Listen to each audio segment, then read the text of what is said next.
Be a monster right now. Act. Booga booga. Oh, ooh, isn't that scary, kitties? It can be kind of noisy because on this head, I think there's something like 12 different channels, so that sometimes that equals double the amount of servos. So you hear a lot of buzzing and clicking, and sometimes it can be hard to hear direction from the director, but there's no danger of being shocked or electrocuted or anything like that. It's low voltage. Pretending to be a werewolf can be hard work. They had a fake curling rock that's involved in a fight, and I get smacked with it several times. And last night, Emily was hitting me with it, and she was concerned about hitting me too hard. And I said, you know what? I'd rather you hit me really hard and it look good and get the take over with instead of being hit halfway 50 times. So I was actually appreciative that I was getting my head hit pretty hard. Ginger Snaps Unleashed was released on January 30th, 2004, to mixed reviews and a small box office. But the sequel's mediocre return wasn't going to stop the prequel from trying to make its own mark. Still to come, how a joke led to a brand new look for the Ginger Snaps series.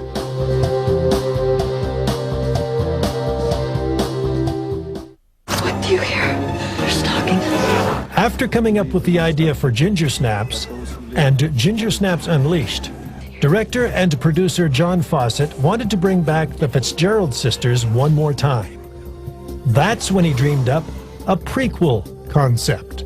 That's how the whole thing sort of started as a joke, right? Because we kind of went, well, wouldn't it be good if the prequel was a period piece? So based on Ginger Snaps, if you get the menstrual humor, anyway, whatever. So, you know, it's set in the early 1800s in the wilderness, and it's kind of, it has Bridget and Ginger in it, playing Bridget and Ginger, but, you know, essentially set in the early 1800s. 2 months, this fort has been in the devil's grip, and you two little girls walk right through our door. The prequel stands on its own if you haven't seen the other two movies. It probably more so than the sequel. We basically took the notion of the first movie, two sisters sort of against the world, and one of them is bitten by a werewolf and starts to become a werewolf. We took that idea, and it's almost like a petri dish experiment. We decided, well, let's try setting that in like the 1800s in Canada and in the fur trade. Something bit me. Not to worry, girl. Because they saw you.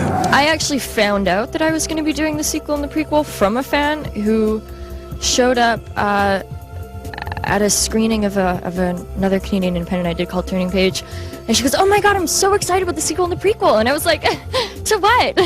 She's like, "Ginger Snaps." I was like, "Really? They're doing that?" She's like, "Yeah, didn't you know?" And I was like, "No, I guess I'm not in it." It's really weird. It's like big deja vu. Except this one's like really cool, and we've got this giant fort that we burned down and chopping werewolves and wearing cloaks. It's really interesting. Edmonton actor Nathaniel Arcand joined the cast. Hunter in Ginger Snaps is a Métis warrior. I guess he's on a mission to kill all werewolves, and which leads him to the fort with Ginger and Bridget, and you know, basically that's where all the fun begins. We auditioned Nathaniel actually, and just his physicality and his the way he could just pick up whatever weapon we were using and just learn it in 5 minutes. He was just an obvious choice. He's a good-looking dude, and I'd love to have an action figure on my desk of Nathaniel. Fort Edmonton was the perfect backdrop for this period thriller. Shooting at the fort was brilliant. It was beautiful.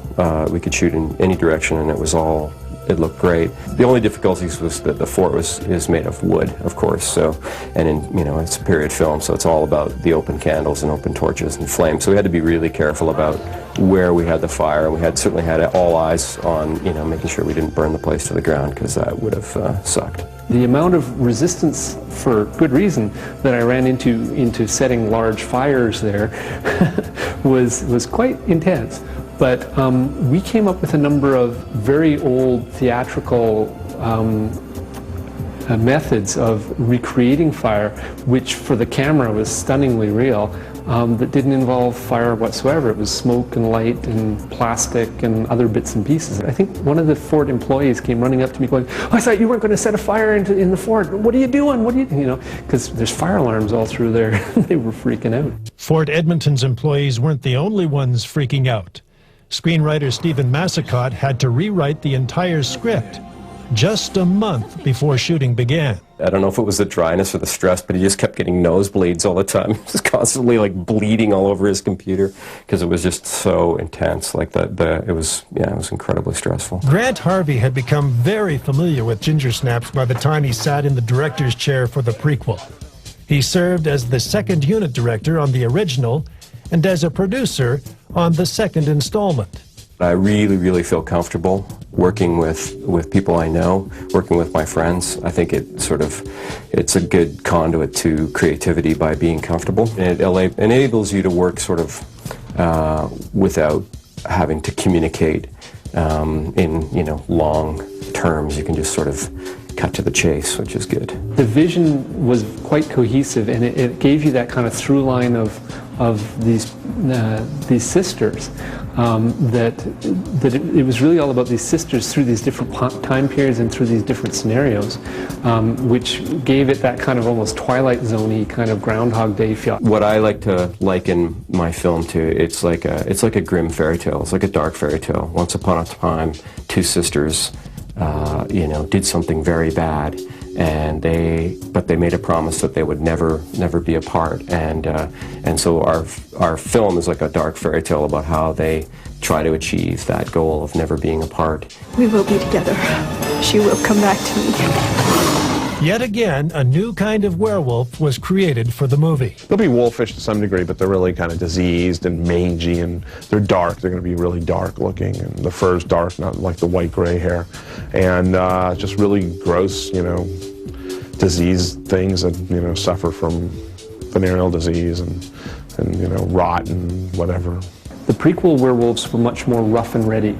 It's fuzzier. It's got more scars. It's got more of that kind of gritty realism of the 1830s might be. They may look ferocious, but these monsters have a squeaky side.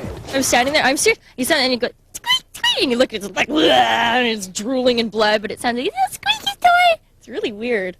Several battle scenes between the stars and the werewolves had to be carefully choreographed to make all the effects look realistic. Once I've had discussions with the directors as to what should be seen on the film when we're finished, we come down to risk management. I always believe that special effects is about risk management, and we take a look at how far can we take a cheat, how far can't we take a cheat, where do we need to have the stuntmen involved, where can an actor do the actual action. We record all of our stuff on mini DV, so we have an archive of all the tests that we've done, and that's simple tests from a candle blowing out to somebody flying through the air, and we test all the different elements. This is the fight that is to be fought here that's so Those lost in battle with evil shall find glory in the fields of heaven. Aside from doing flips and flops, it's a lot of swinging the axe and knives and chopping down werewolves. It'll be fun. I've taken a few. I got kicked real good in the arm once, airborne. Thank you very much. Huge bruise, but mostly, it's just fun. Swing swords, chop people, try not to poke yourself in the eye. It's the same old. It's in here with us. Be quiet.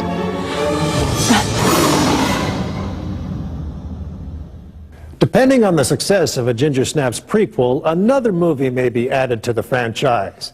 Actor Nathaniel Arcand already has suggested a title, Hunter the Werewolf Slayer. Catchy. For Filmography, I'm Larry Day.